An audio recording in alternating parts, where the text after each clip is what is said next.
Assalamualaikum warahmatullahi wabarakatuh.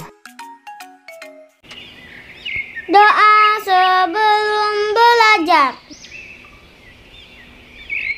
Bismillahirrahmanirrahim.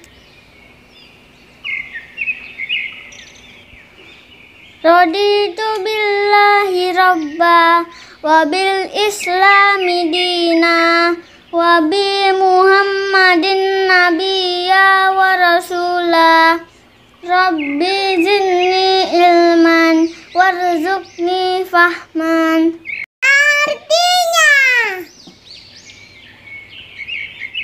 kami ridho Allah sebagai Tuhanku, Islam sebagai agamaku, dan Nabi Muhammad sebagai Nabi dan Rasul. Ya Allah, tambahkanlah kepadaku ilmu dan berikanlah aku pengertian yang baik. Baik Ananda yang solih dan solihah, untuk materi hari ini kita akan membahas tentang iman kepada qada dan qadar. Sebelumnya kita akan mengenal kembali tentang rukun iman. Nah, ada berapa ya rukun iman itu? Ya, rukun iman itu ada 6. Yang pertama, iman kepada Allah. Kedua, iman kepada malaikat. Ketiga, iman kepada kitab. Keempat, iman kepada Rasul. Kelima, iman kepada hari akhir. Dan yang keenam, iman kepada qada dan qadar. Nah, untuk materi hari ini yaitu rukun iman yang keenam tentang iman kepada qada dan qadar. Ananda yang solih dan solihah, pernahkah Ananda di rumah membayangkan kenapa Ananda lahir di Indonesia? Bukan lahir di Jepang misalnya, bukan lahir di Korea misalnya. Pernahkah Ananda berpikir, kenapa saya lahir dari orang tua yang saat ini, bukan lahir jadi anaknya presiden misalnya? Nah, Ananda yang solih dan solihah, itu merupakan qada, ketetapan dari Allah Subhanahu wa Ta'ala. Mari kita akan bahas apa pengertian qada dan apa pengertian qadar. Qada secara bahasa artinya hukum, ketetapan, kehendak, pemberitahuan dan penciptaan Allah. Nah, sedangkan secara istilah artinya ketetapan Allah sejak zaman azali sesuai dengan kehendaknya. Jadi sebelum Ananda lahir ke dunia itu sudah ditetapkan oleh Allah terlebih dahulu bahwa Ananda akan lahir dari orang tua yang saat ini, ya.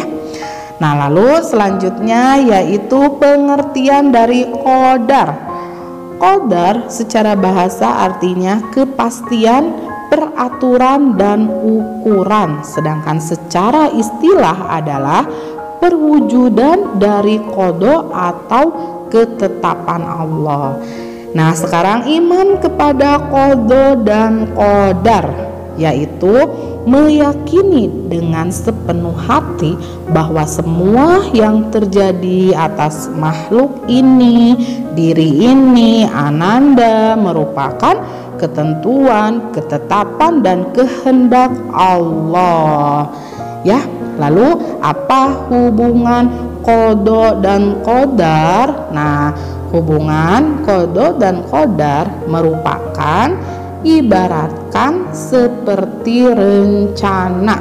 Qada itu rencana, sedangkan qadar sebagai perwujudan atau kenyataan yang terjadi. Jadi qada itu rencananya, sedangkan qadar itu adalah apa yang sudah terjadi. Ananda yang solih dan solihah, kita akan membahas tentang contoh qada yang pertama, yaitu adanya pergantian siang dan malam.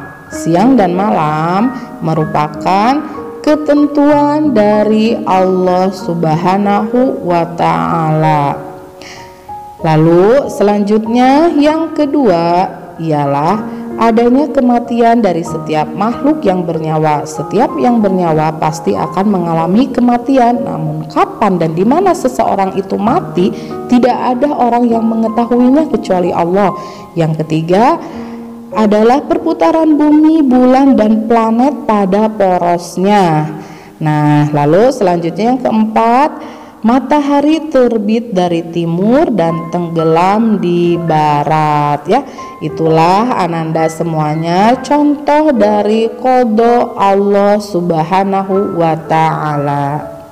Selanjutnya kita akan membahas contoh qadar. Contoh qadar yaitu jika ananda menginginkan juara kelas, menjadi ananda yang pintar, nilainya bagus semua, maka yang ditempuh ananda harus belajar dengan sungguh-sungguh.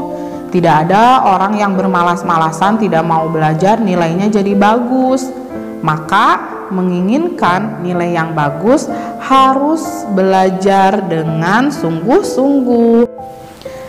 Lalu contoh yang kedua ialah jika ingin hidupnya sukses, maka harus berusaha dengan tekun, ya. Lalu selanjutnya contoh yang ketiga, jika ingin tercapai cita-cita harus rajin berdoa dan pantang menyerah. Nah, ananda ingin menjadi dokter misalnya, harus rajin belajar, rajin berdoa, meraih cita-citanya supaya jadi dokter.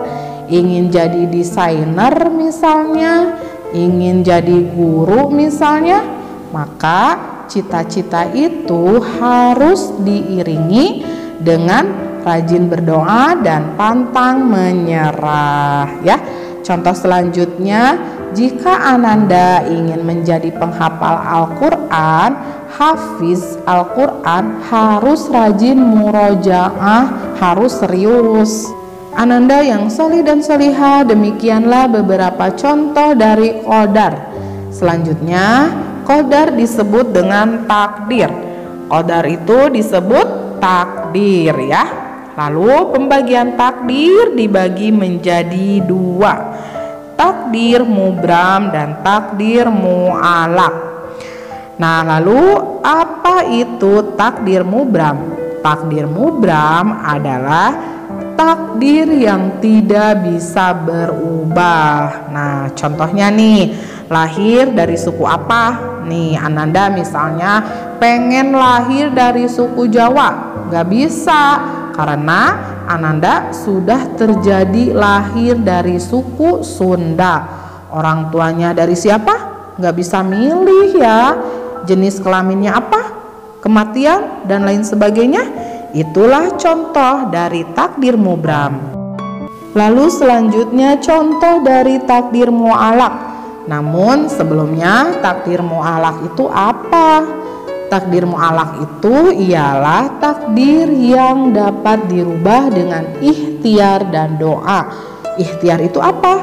Ikhtiar itu adalah usaha dengan sungguh-sungguh. Contohnya, orang yang bodoh bisa menjadi pandai, bisa menjadi pintar jika ia belajar dan berdoa. Ananda yang solih dan solihah, kita bisa mengambil hikmah beriman kepada qada dan qadar.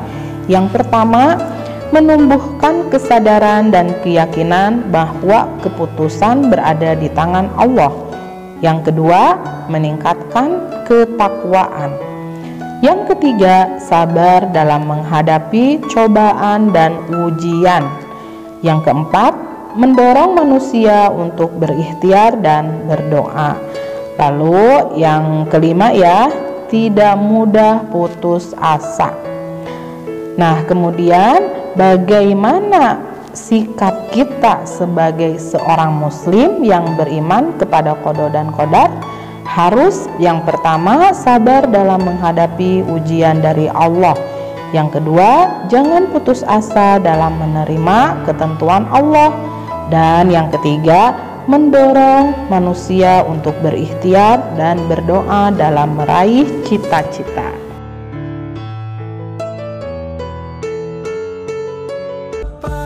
Itulah materi agama hari ini, semoga bermanfaat dan mohon maaf jika masih banyak kekurangannya. Tidak lupa untuk selalu dipelajari, pahami, dan amalkan. Jagalah kesehatan dengan selalu membiasakan pola hidup sehat dan istiqomah selalu dalam melaksanakan ibadah. Akhirul kalam, wabillahi taufiq wal hidayah. Wassalamualaikum warahmatullahi wabarakatuh. Segeralah bersolawat kepada Nabi Muhammad. Jagalah hati, jangan kau kotori. Jagalah hati, lentera hidup ini. Jagalah hati.